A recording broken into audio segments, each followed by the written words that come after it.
창세기 48장. 애굽으로 온 야곱은 이제 나이가 많아 병이 들었습니다.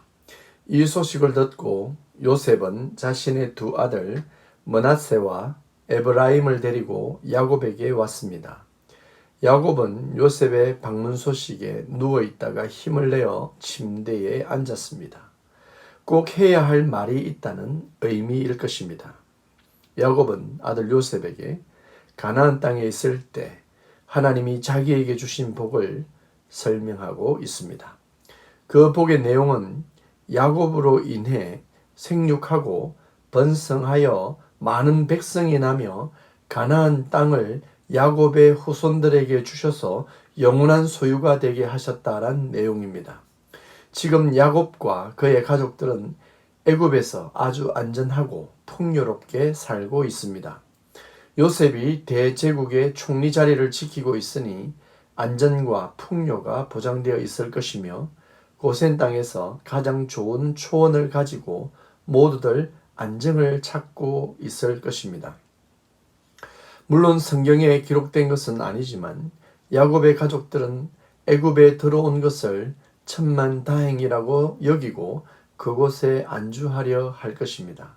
사실 약 400년을 애굽에서 살았으니 그러한 마음으로 다들 살았을 겁니다.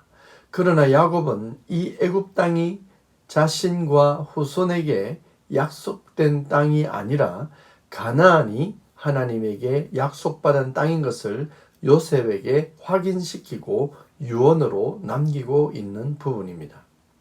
항상 자기의 유익과 야망을 따라 살아왔던 야곱이 이제 생의 마지막 여정에서 하나님의 복이 무엇인지를 이해하고 전능하신 하나님에 대한 믿음의 고백을 하고 있습니다.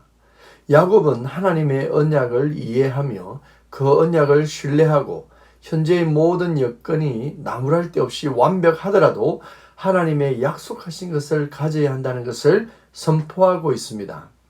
그렇습니다. 우리는 가나안을 바라보고 살아가야 할 하나님의 언약 백성입니다. 이 땅에 내가 총리같이 안정적인 위치와 토지와 많은 부와 가족과 친지들과 내 추억이 있다고 해도 나는 나그네처럼 잠시 살고 있고 잠시 스쳐 지나가는 인생의 여정임을 고백해야 합니다. 이 땅에서의 삶이 끝이라고 믿는다면 목숨을 걸고 이 땅의 것을 누리고 소유해야 되겠지만 우리는 가나안, 즉 하나님의 나라의 개념을 항상 생각하고 나의 삶을 그려가야 할 것입니다. 그렇다고 해서 이 세상살이를 포기하거나 나태하고 안일하게 살아가라는 말이 아닙니다. 가나안 땅, 즉 하나님의 나라를 항상 인식하고 살아가야 할 것입니다. 야곱은 나그네와 같은 험악한 인생살이를 통해 하나님의 깊은 뜻을 배웠고 그렇게 고백하고 있는 것입니다. 저는 여러분이 시간이 걸리겠지만 그 하나님 나라를 열망하는 성도의 모습을 갖게 되길 바랍니다. 성경에서 아브라함, 이삭, 야곱을 우리에게 소개하는 하나님의 의도가 무엇일까 생각하면 우리는 조금 더 일찍 그들과 동일한 고백, 그 아름다운 고백을 하며 구원받는 삶을 살아가야 하겠습니다. 야곱이 요셉에게 말하는 내용 중에 조금 이상한 점이 있습니다.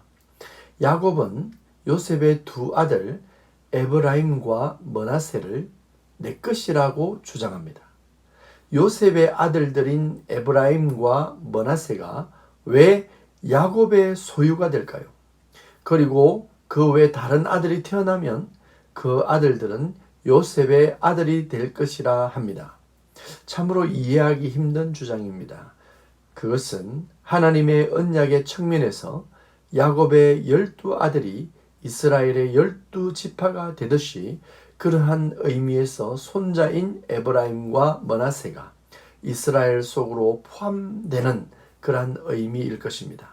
하나님이 약속하셔서 주신 내 자손들임을 강조하고 하나님의 백성이 되는 과정을 보여주려고 한 것 같습니다. 요셉은 예수 그리스도의 예표입니다. 예수님을 통하여 우리는 하나님의 소유가 됩니다. 그렇기 때문에 우리도 예수님에 의해서 하나님의 것이 아니었지만 에브라임과 므낫세처럼 하나님의 것으로 인정받게 되는 것입니다.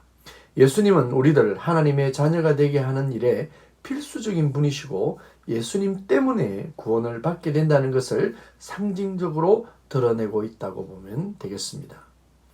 이제 야곱은 에브라임과 므낫세를 축복하는 내용이 나옵니다. 장자가 므낫세고 에브라임은 둘째입니다. 야곱은 오른손은 에브라임에게, 왼손은 장자 므낫세에게 올립니다. 이를 본 요셉이 기뻐하지 않았다라고 합니다. 요셉의 뜻은 장자가 더 큰 복을 받는 것이란 의미겠지요. 그러나 야곱은 에브라임이 더 큰 복을 받아야 한다고 합니다. 성경 창세기에서 자녀를 복주는 일에 관해서 장남보다는 둘째가 하나님의 복을 누리고 하나님 나라의 계보를 이어가는 것을 봅니다.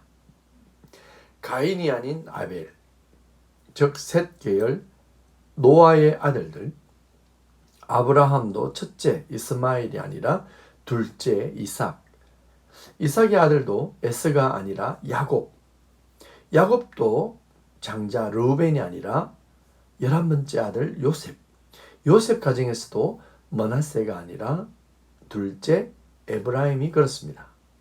하나님 나라의 복의 개념은 이 세상 복의 원리와 다르다는 것을 나타내고 있습니다.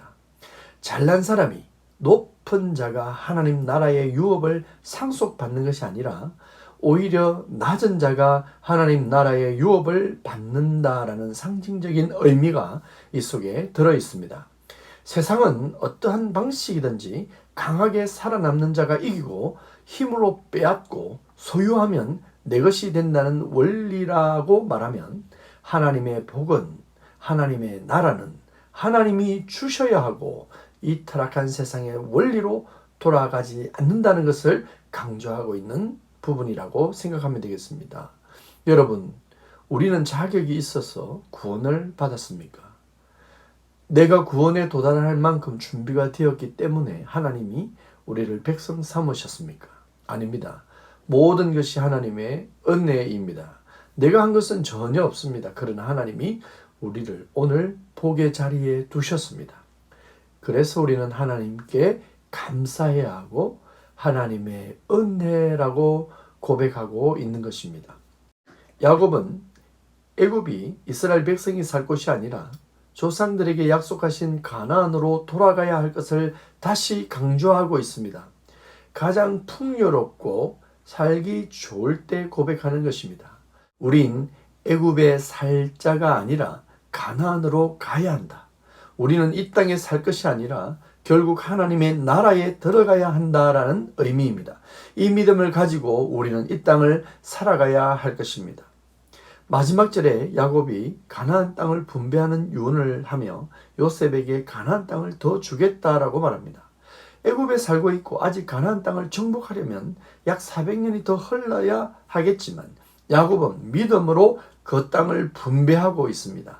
야곱은 하나님의 언약을 받은 자로 이제 생을 마감하는 종착역에서 믿음의 말과 하나님의 복인 언약을 다시 선포하고 있습니다. 사랑하는 성도 여러분, 낮고 자격 없는 나를 구원하시고 하나님 나라를 소망케 하심을 감사하며 오늘도 그리고 내일도 본향만을 바라보며 살아가는 거룩한 성도님들 되시기를 축복합니다.